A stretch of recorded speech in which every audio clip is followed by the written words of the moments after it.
मित्रों, श्री कृष्ण ने गरुण जी से कहा था कि अगर मनुष्य को मोक्ष की प्राप्ति नहीं होती है तो उसका पुत्र उसका नरक से उद्धार कर सकता है। उसके पुत्र और पौत्र को उसे कंधा देना चाहिए और उसको विधि पूर्वक अग्निदाह देना चाहिए।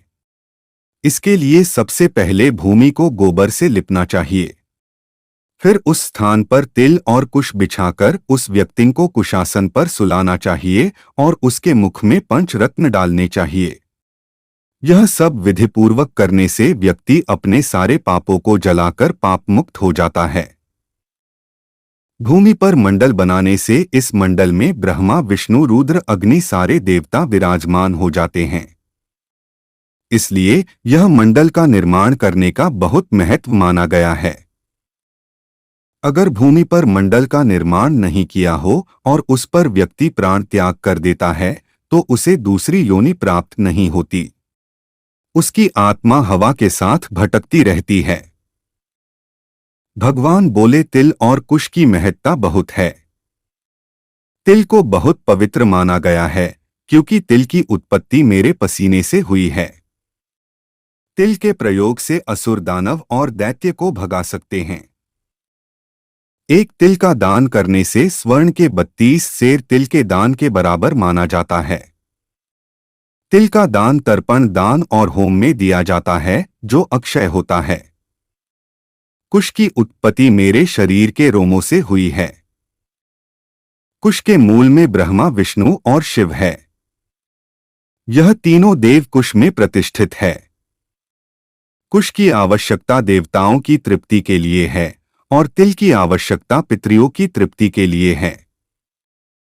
श्राद्ध की विधि के अनुसार ही मनुष्य ब्रह्मा, विष्णु और पितृजनों को संतृप्त कर सकता है। ब्राह्मण मंत्र, कुश, अग्नि तथा तुलसी का बार बार उपयोग करने से भी वह बासी नहीं होते। संसार में लोगों के मुक्ति प्रदान करने के साधनों में विष्णु एकादशी व्रत, गीता, तुलसी, ब्राह्मण और गौ का समावेश होता है। मृत्यु काल के समय मरण पामे हुए व्यक्ति के दोनों हाथों में कुश को रखा जाता है, जिसे व्यक्ति को विष्णुलोक की प्राप्ति होती है। पितृ को लवणरस अति प्रिय होता है और इसे स्वर्ग की प्राप्ति होती है। इसीलिए भगवान विष्णु से शरीर से उत्पन्न हुए लवणरस का भी दान करना चाहिए। किसी व्यक्ति के लिए स्वर्ग के द्वार खोलने के लिए लवण का दान करने का बहुत महत्व है। उसके पास तुलसी का वृक्ष और शालग्राम की शीला को भी लाकर रखना चाहिए। उसके बाद विधिपूर्वक सूत्रों का पाठ करने से मनुष्य की मृत्यु मुक्तिदायक होती है। तत्पश्चात मरे हुए व्यक्ति के शरीर के विभिन्न स्थानों में सोने की शलाकाओं को रचने की विधि की जाती है, जिसमें एक शलाका मुख, एक शलाका नाक के दोनों छिद्रों, दो शलाकाएं नेत्र और कान और एक शलाका लिंग तथा एक शलाका उसके ब्रह्मांड में रखनी चाहिए। व्यक्ति के दोनों हाथ और कंठ के भाग में तुलसी को रखा जाता है।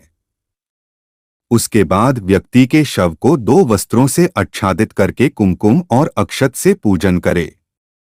उसके बाद उस पे पुष्पों की माला चढ़ाई जाती है। तदंतर उसे बंधु बांधवों और पुत्र के साथ अन्य द्वार से ले जाएं। पुत्र को अपने बंधावों के साथ मिलकर मरे हुए पिता के शव को कंधे पर रख स्वयं ले जाना चाहिए। शव को शमशान ले जाकर पहले से ना जली हुई भूमि पर पूर्वाभिमुख या उत्तराभिमुख चिता का निर्माण कराएं। चिता बनाने में चंदन, तुलसी तथा पलाश और लकड़ी का प्रयोग करना चाहिए।